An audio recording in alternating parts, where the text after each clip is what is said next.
Երկուսի ժամանակ նաև Նիկոլ Փաշինյանը խոսել է համահայկական հիմնադրամի մասին, սրա մասին ավելի մանրամասն դուք կանդրադառնաք, բայց շարունակվում է եկեղեցու դեմ ամենակեղտոտ արշավը, ի պատասխան դրա, ի պատասխան Աննա Հակոբյանի և Փաշինյանի, Հավատավոր ժողովուրդը բազմահազարանոց մարդիկ գնացին զվարթնոցի խրատկարին դիմավորեցին կաթողիկոսին, ինչ ունեք ասելով, խնդրեմ։ Շնորհակալ եմ հրավերի համար, բավականին երկար ժամանակ ցավոք սրտի չեմ եղել այս տաղավարում, ինչի համար մեզ լսողներից եւ ձեզանից ներողություն եմ խնդրում։ Անդրադառնալով սկզբից կառավարության նիստին, կառավարության նիստում այո, երկրի թիվ 1 թալանչին անդրադարձել է համահայկական հիմնադրամին, ասելով, որ $100 միլիոն հետ կապված ազգային ժողովում ստեղծվել էր քննիչ հանձնաժողով եւ ուղղորդում էր հարցերը տալ Արծվիկ Մինասյանին, այլ ոչ թե իրեն։ Հիմա, քանի որ ինքը նորից խոսացել է այդ թեմայի մասին, նորից ես պետք է այդ 100 միլիոնի մասին մի քանի փաստ արձանագրեմ եւ հուսում եմ, որ իրավապահ համակարգը 1000 անգամ իմ կողմից դա նշելուց հետո կսկսի իրավական process այդ 100 միլիոնի հետ կապված։ Ինչպես բոլորին հայտնի է, 2020 թվականի կործանարար դավաճանական հանձնողական պատերազմի ընթացքում համահայկական հիմնադրամի կողմից Հայաստանի Հանրապետության կառավարությանն է փոխանցվել մոտ $100 միլիոն։ Ընդ որում որոշումը այդ գումարը փոխանցել Հայաստան համահայկական հիմնադրամից կառավարությանը ընդունվել է խախտումներով համահայկական հիմնադրամի հոգաբարձուների որոշ անդամներ ընդհանրապես տեղեկացված չեն եղել նման նախաձեռնության մասին, խոսքը վերաբերվում է առաջին հերթին այդ ժամանակ համահայկական հիմնադրամի հոգաբարձուների խորհրդի անդամ Հայաստանի Հանրապետության երկրորդ եւ Արցախի Հանրապետության առաջին նախագահ Ռոբերտ Քոչարյանին, ինչպես նաեւ համահայկական հիմնադրամի հոգաբարձուների խորհրդի փոխնախագահ ցավոք սրտի այս պահին գերության մեջ գտնվող Արկադի Ղուկասյանի մասին։ Կոնկրետ այդ երկուսի դեպքով ես գիտեմ, որ համահայկական հիմնադրամի գործադիր վարչությունը իրենց ընդհանրապես տեղյակ չի պահել նման որոշման մասին, այսինքն իրենցից կարծիք չեն հարցրել, ինչը դրդում է մտածել այն մասին, որ իհարկե նախագահ Քոչարյանի կամ Արկադի Ղուկասյանի պես քաղաքական կշիռ ճանաչողականություն ունեցող մարդիկ ստանալուն պես կարող էին հոգաբարձուների խորհրդի այլ անդամներին հայտնել իրենց բացասական կարծիքը եւ այդ որոշումը չընդունվեր։ Սա կոնկրետ խախտում է, այսինքն որոշումը գումարը փոխանցել կառավարությանը ընդունվել է խախտումով եւ ես կասկած չունեմ, որ ապագա իշխանությունները բացահայտելու են ոչ միայն այս դրվագը, այլ նաեւ թե ուր է գնացել այդ 100 միլիոնը։ Շարունակելով թեման ասեմ, որ այդ 100 միլիոնը տարբեր տրանշերով համահայկական հիմնադրամի կողմից փոխանցվել է Գանձապետարանի հատուկ հաշվեհամարին, որը հատուկ է նրանով, որ այն նվիրատվությունների համար է եւ ամբողջությամբ վերահսկվող է։ Սա ընդհանուր բյուջեի, որ պարզ լեզվով ասած հաշիվ չէ, այլ հատուկ առանձնացված հաշիվ է։ Եվ երբ որ ազգային ժողովում քննիչ հանձնաժողովը ուսումնասիրում էր այդ հաշիվը, Ֆինանսների նախարարությունը հրաժարվել է տրամադրել, թե այդ հաշվի վրա նստած գումարը կոնկրետ ուր է գնացել։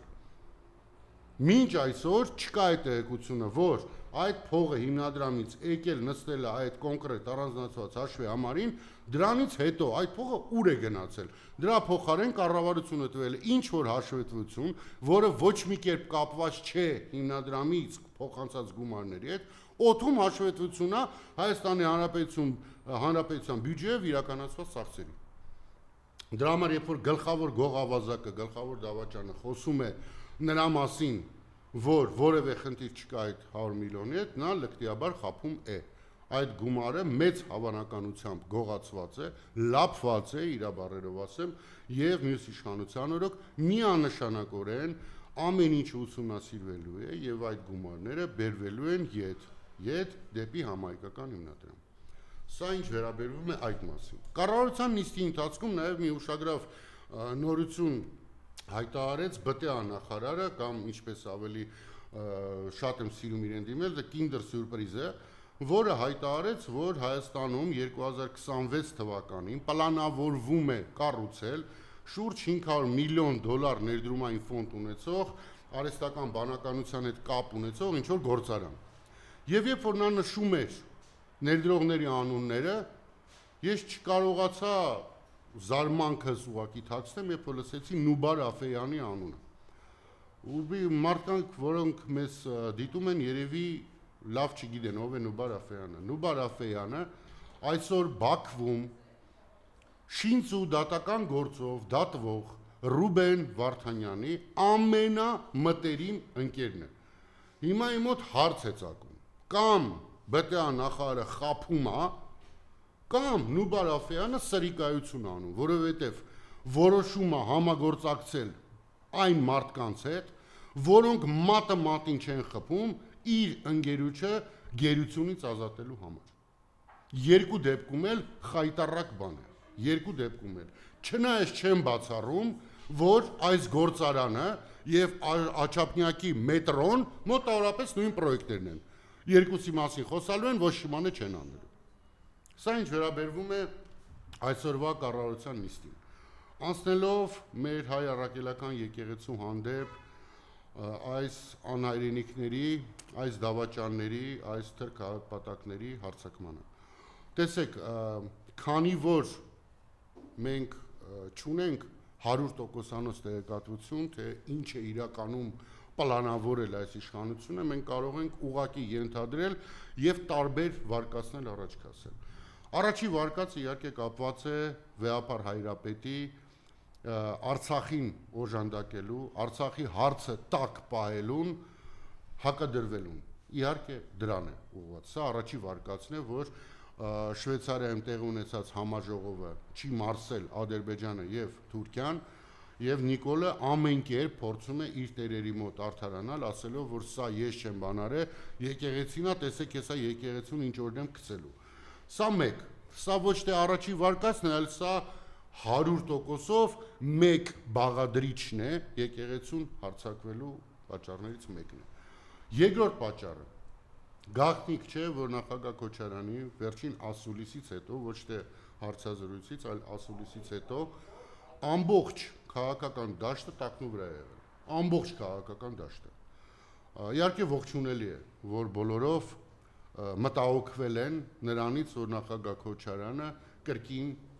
հայտարարել է, որ նա չի հեռացել, չի հեռանում եւ չի էլ պլանավորում հեռանալուց։ Եվ իհարկե բոլորի մոտ կրկին ինչ-որ ցնցումներ են սկսվել, եւ դրանով նաեւ պայմանավորված կա եւս մի հանգամանք։ Նիկոլը սարսափում է սոցիալական ցանցերում իր ազդեցությունը կորցնելուց։ Ուղղակի սարսափում է, որովհետեւ տեսեք, սոցիալական ցանցերում կա մի կանոն, անկախ նրանից քեզ վատով են նշում, թե լավով, բացարձակապես կապ չունի։ Կարևորը դու լինես առաջի տեղում։ Նիկոլը սիրում է միշտ լինել օրակարգը թելադրողի դերում։ Հիմա նախագահ Քոչարյանի ասուլիսից հետո եւ ինչը էլ կարևոր բաներից մեկն է, կոռուպցիոն կոնկրետ դեպքերը բացահայտելուց հետո խոսքը գնում է Անիֆի մասին, հիմնադրամի մասին եւ այլ կոռուպցիոն դեպքերի մասին, Նիկոլը հասկացել է, որ ինքը կորցնում է համացանցը, ինքը կորցնում է վերահսկողությունը, ինքը կորցնում է ժողովրդի հետ իր օրակարգը թելադրելու հնարավորությունը։ Եվ մտածել է ինչ, մտածել է, որ եկեղեցու վրա հարձակումը, չնայած իրեն բերելու է վնաս, իսկ դա միանշանակ է, բայց մյուս կողմից էլ ժողովրդի ուշադրությունը կոռուպցիայից եւ Քոչարյանից շեղելու է հանդեպ Նիկոլի։ Այս սա է իրական պատճառը։ Սա է իրական պատճառը։ Եվ ես նաեւ օգտվելով առիթից ուզում եմ ամբողջությամբ իմ սատարումն հայտնել հայ առաքելական եկեղեցու իդեմս Վեհապար Հայրապետի եւ ասել, որ իր պահվածքը այսօր գերազանց եմ գնահատում։ Ես դեմ եմ բախումների, ես դեմ եմ, որպեսզի եկեղեցին զանգեր հնչեցնի ու դուրս գա փողոց, ոչ։ Ես մի բան գիտեմ, երբ որ չկար պետականություն, եկեղեցին կար։ Եկեղեցին շատ ավելի լավ է հասկանում ինչ է պետք անել եւ ինչպես է պետք իրեն պահել, որպեսզի կարողանա մեր այդ սուրբ տունը պահել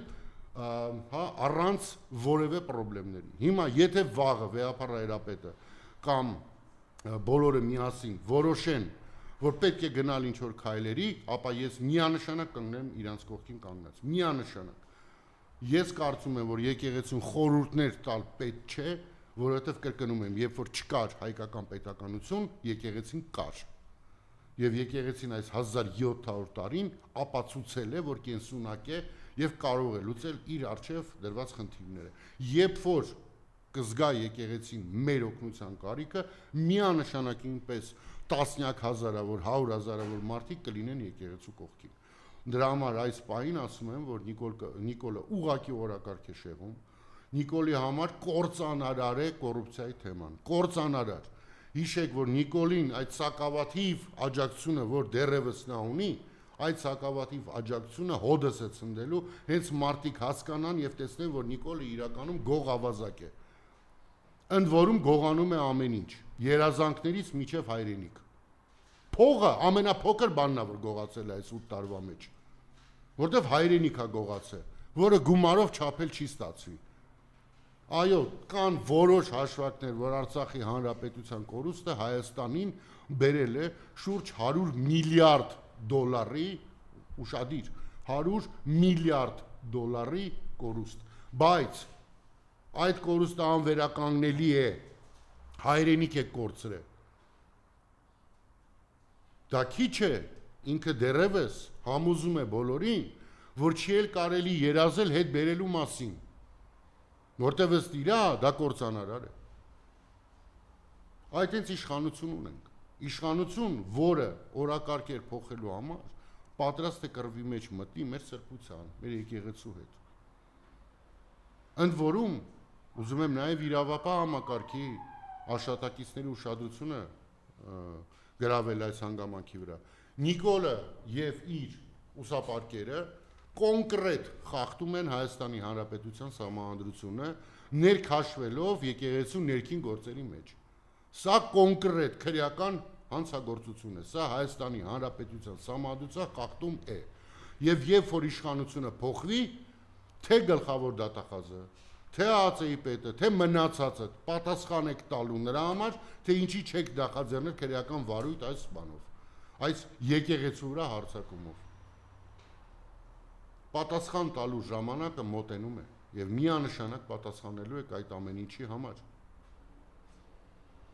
Նիկոլը այո, փորձում է ժողովրդի ուշադրությունը շեղել։ Ասեմ ձեզ ավելին, Նիկոլը նաեւ փորձում է ժողովրդի ուշադրությունը շեղել գավիժող տնտեսությունից։ Հայաստանում տնտեսական իրավիճակը խայտառակ վատն է։ Թե ներմուծումը, թե արտահանումը տասնյակ տոկոսներով ընկած է։ Սա խայտառակ ցուցանիշ է։ Մյուս տարի Հայաստանի Հանրապետությունը ունենալու է լրջագույն խնդիր գումար բերելու, գումար հավաքագրելու։ Եվ կռայեք, ինչի վրա է առաջինը դա ազդելու Նիկոլի իշխանության օրոք։ Իհարկե պաշտպանության ծախսերի վրա։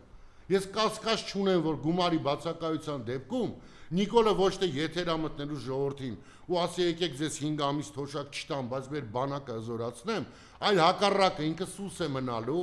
բանակի ծախսերը կտրուկ կրճատելու է, կտրուկ կրճատելու է։ Ինչա սոցիալական բունտ հանգարց չհասունանա, բայց դրա հետևանքով ոչնչացնելու է մեր ինքնապաշտպանության բոլոր դեռևս գործող բաները եւ Ադրբեջանի համար կանաչ լույս վառելով մեր վրա հարձակվելու։ Այս այն ամենն է, ինչ այսօր կատարվում է։ Այո, տնտեսությունը խայտառակված վիճակում է, խայտառակված։ Արցախից 120,000 հոգի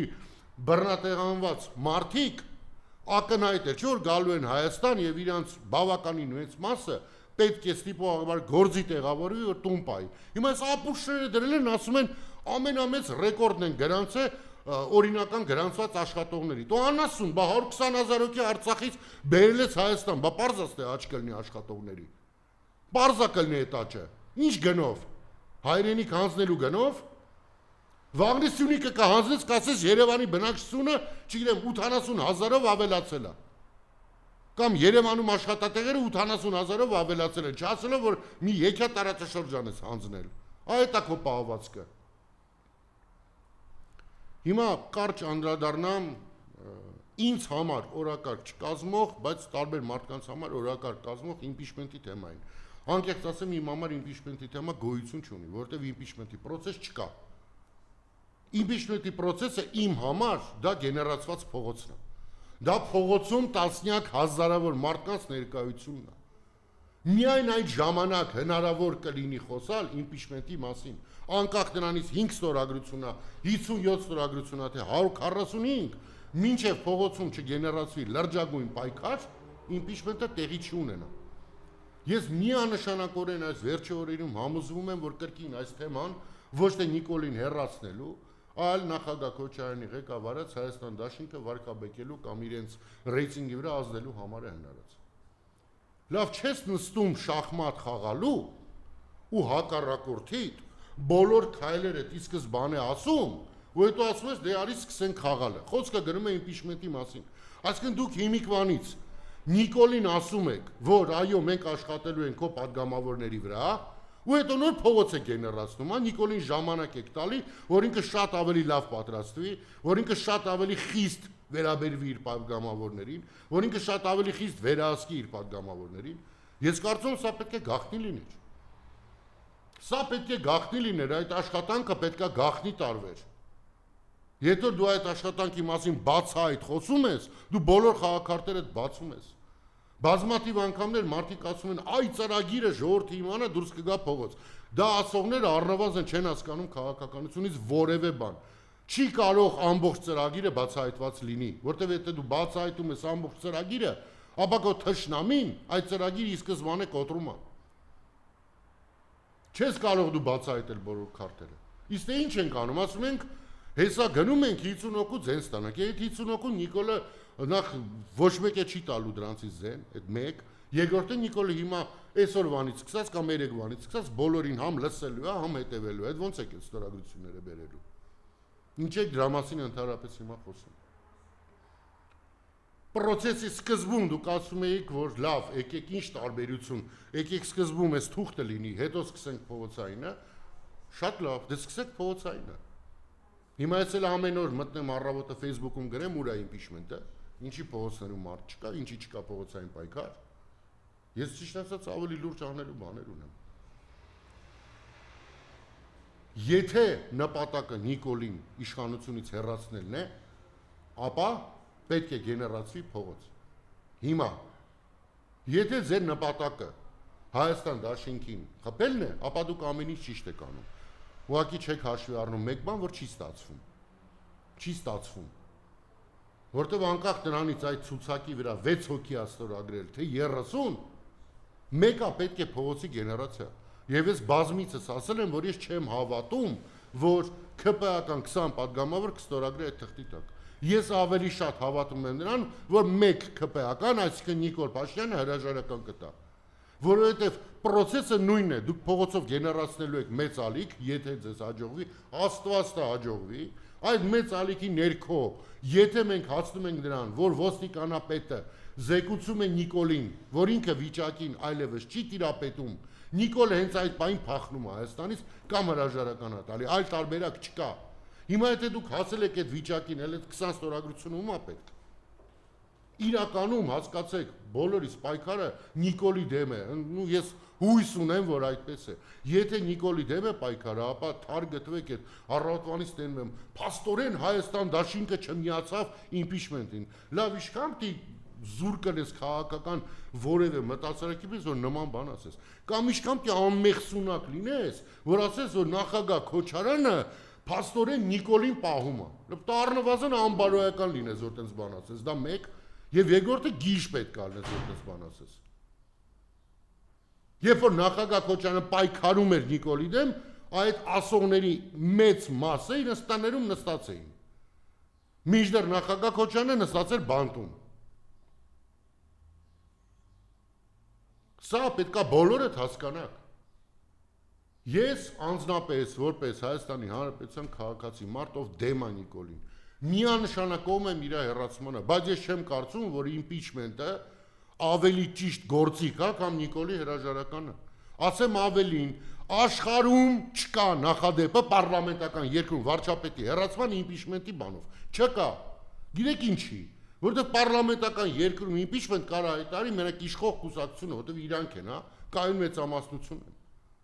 Եվ ոնց եք ստիպելու, որ ստորագրեն։ Կամ եթե կարողանում եք հասնել դրան, որ ստորագրեն, նշանակա Նիկոլը այլևս չկա։ Հենասեք Նիկոլի հրաժարականին։ Էլ ինչի համար 20 հոգու համոզեք։ Բացի դրանից ընդ կա ժամային կոնկրետ խնդիր, հա, որ 72 ժամը կարծեմ այդ հայտարարությունից կամ մուտք գործելուց հետո ազգային ժողովի 72 ժամ։ Հելավ 72 ժամ չեն գա ազգային ժողովի նիստերին Նիկոլի ուսապարկեր, ինչ եք անելու։ Եվս 6 ամսով Նիկոլին լեգիտիմություն եք տալու։ Նիկոլին տալու եք հնարավորություն ամբողջ աշխարհին ասել, որ տեսակ, ես իշքան ուժեղ եմ, որ իսկի իմպիչմենտը չկարողացան հայտարարեն, այդ եք ուզում։ Ես չեմ ուզում։ Ես ուզում եմ Նիկոլի իրականում հեռացվի։ Այո, փողոցը տարբերակներից մեկն է։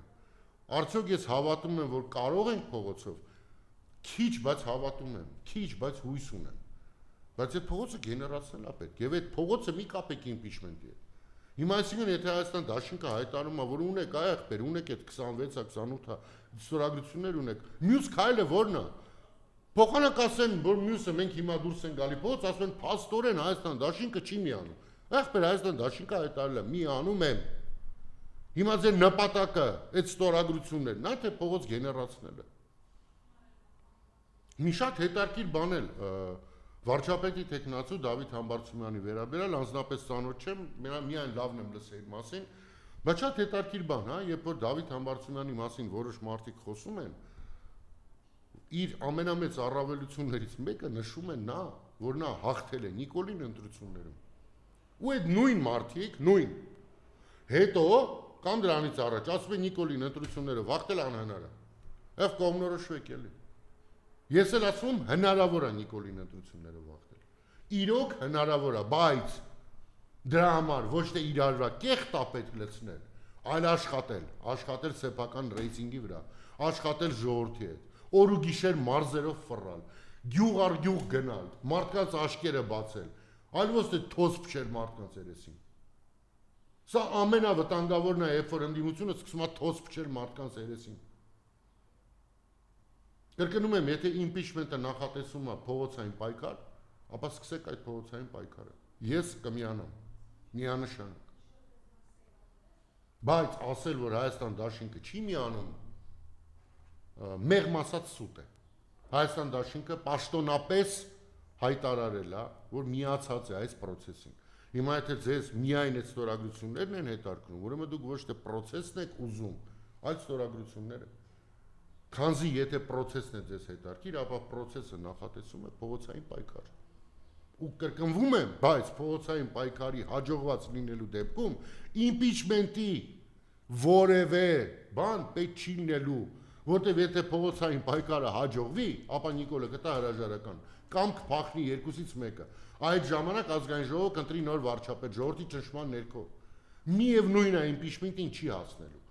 Որովհետև կրկնում եմ, եթե դուք կարող եք կամ մենք կարող ենք բոլորս գեներացնել այնպիսի ալիք փողոցային, որը կստիպի 20 հոգու Նիկոլի գլխից թռնել ու ստորագրել թուղթ, որը իմիջիալոց չի նշանակում, որ քվեարկելու են այդպես։ Բայց եթե այդ գեներացումը հնարավոր է, ուրեմն նաև հնարավոր է հասնել իր հրաժարականին։ Պրոցեսը նույնն է։ Ուզում եք Նիկոլը գնա, եկեք բոլորս ձեռքտված փողոցում պայքարենք, որ գնա։ Իսկ եթե ուզում եք վարկաբեկել Հայաստան դաշինքին, ապա ճիշտ ճանապարհ եք ընտրել ձեր համար, բայց ցավոք սրտի տեղ չեք հասնի։ Տեղ չեք հասնի։ Հայաստան դաշինքին վարկաբեկելով դուք երկարացնում եք միայն Նիկոլի կյանքը։ Դուք փորձում եք դրանով 2026 թվականին այնպես անել, որ Նիկոլը նորից կրի։ Սա է նպատակը ստացվում։ Սա է նպատակը ստացվում։ Կրկնում եմ, ես կողմ եմ ցանկացած պայքարի Նիկոլի դեմ, ցանկացած պայքարի, բայց այդ պայքարը պետք է լինի ազնիվ։ Ասել եք impeachment-ի են գնում, impeachment-ի բաղադրիչ մասը ոչ թե այդ ստորագրություններն են, այլ փողոցային պայքարը։ Մյուս կողմը ձեր համագործակցող մյուս պատգամավորները ասել են, որ այո, մենք բոլորս մասնակից ենք, այո, ձեր հետ ենք։ Եկեք փողոց գեներացնենք։ Ու այդտեղ արդեն գալիս է իմ սուբյեկտիվ անձնական կարծիքը, որ եթե ստացվի գեներացնել ճիշտ փողոց, ապա impeachment-ի կարիք չի լինելու։ Նիկոլը ուղղակի կփախնի։ Դրա համար իմ մոտ սկսում եմ եզրահանգել այն գաղափարին, որ այս ողջ process-ը ոչ թե Նիկոլին հեռացնելու մասին է, այլ կրկին ուղղված է նախագահ Քոչարյանի դեմ։ Ընդ որում սա պայմանավորված է, կրկնվեմ, իր առաջի ասուլիսով։ Մի վախեցեք նախագահ Քոչարյանի գալուց, վախեցեք Նիկոլի մնալուց։ Սա ասում եմ ամենայն անկեղծությամբ։ Սա բոլորիս հայրենիքն է։ Բոլորս այստեղ ուզում ենք շարունակել ապրել։ Երբ որ դուրս ենք գալի փողոց, ուզում ենք լսել հայերեն, ոչ թե թուրքերեն։ Եվ մի բան մտածեք, որ խանգարելով Քոչարյանին, անիվի մեջ անդադ փայտեր մտցնելով, դուք ոչ թե Քոչարյանին եք վատություն անում, այլ Հայաստանի Հանրապետությանը։ Դուք նպաստում եք Նիկոլի վերարտադրմանը։ Ես չեմ կարծում, որ դա հայի արած է։ Մի կողմ դրեք քաղաքական բոլոր խաղերը, եւ հասկացեք, որ այս խաղում, շատ արյունոտ խաղում, մի նպատակ կա՝ փրկել մեր Հայաստանի Հանրապետությունը, ստեղծել հնարավորություն Արցախ վերադառնալու համար։ Եվ այդ խաղում բոլորս պետք է միամոռ գործենք։ Բոլորս պետք է իրականության հետ հաշվի նստենք։ Բոլորս պետք է այդ իրականության մեջ մաքսիմալը անենք։ Եթե այդ մաքսիմալը ձեր կարծիքի այսօր իմպիչմենտն է, ուրեմն դուրս եկեք փողոց, կրկնում եմ, ես եկա միանամ փողոցային պայքարին, եւ եկեք փողոցով ստիպենք, որպեսզի Նիկոլը տա հրաժարական։ Այսքանը, Մարիամ ջան։